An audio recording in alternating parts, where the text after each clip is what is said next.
Someone with a cart full of items in the self-checkout line at Target are now over. The new retail giant is now enforcing a 10-item limit for self-checkout lanes. The change is meant to help expedite the checkout process. It went into effect on Sunday at most of the chain's 2,000 stores across the country. Target also says it plans on opening more traditional lanes that are staffed by employees. One of the most important factors in the mental health of teens is the quality of their relationship with a parent or caregiver. News 4's Eun Yang spoke with a psychiatrist about what a parent can do to help improve that relationship. Parenting a teenager presents many challenges. You hope your teen will come to you if something is really bothering them or they're facing emotional challenges. Psychiatrist Dr. Joshua Weiner joins us now with some do's and don'ts for parents who want to increase the likelihood that their teen will turn to them for help and guidance. We've talked about this a lot because we're both raising teens. Thanks for joining us. So the first do is to focus on the health of your relationship. How do you do that? And I think there are multiple ways, obviously, to forge a good relationship. But one thing that some people might not do that I recommend is maybe every 6 months, sit down with your child and say to them, look, no relationship in my life is as important as my relationship with you. And I want to know, is there anything I'm doing or not doing that you think I should change that would strengthen our relationship? Ask that question and take seriously what your child has to tell you.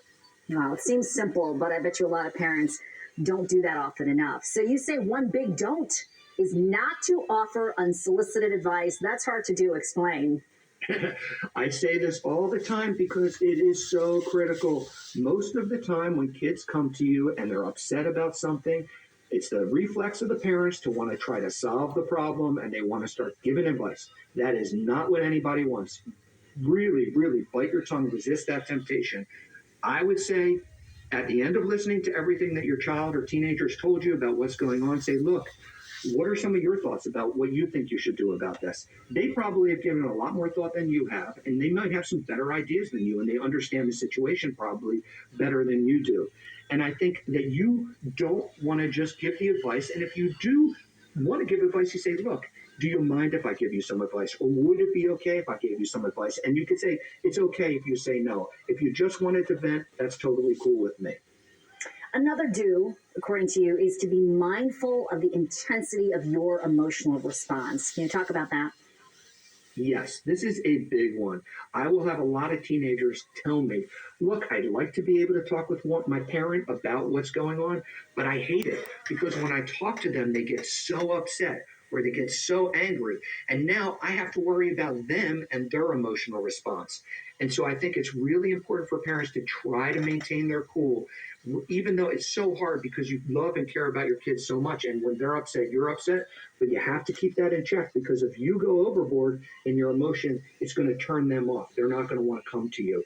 And then the other thing is once you're so upset, you don't feel good. So then you want to solve the problem. And that goes back to the one that I just talked about. And you're trying to give advice and they just don't want it. And I would say one final thing before we sign off. And I think, I watched an interview a while back, and it was this very wealthy businessman. And the interviewer asked them, they said, how do you define success in life? And I loved his answer. He said, to me, success in life is when your adult children want to spend time with you. And I think that's spot on. And you can't just have that happen out of thin air. That's something that is bred and fed over the years.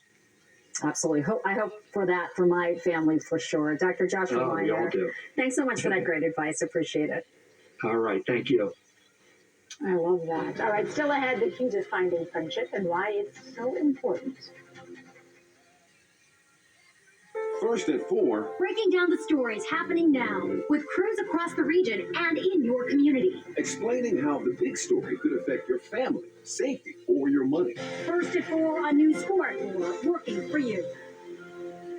Meet a doctor who connects all the dots. Oftentimes, people with low back pain, knee pain, or hip pain don't even recognize that it's actually coming from their feet. Their feet?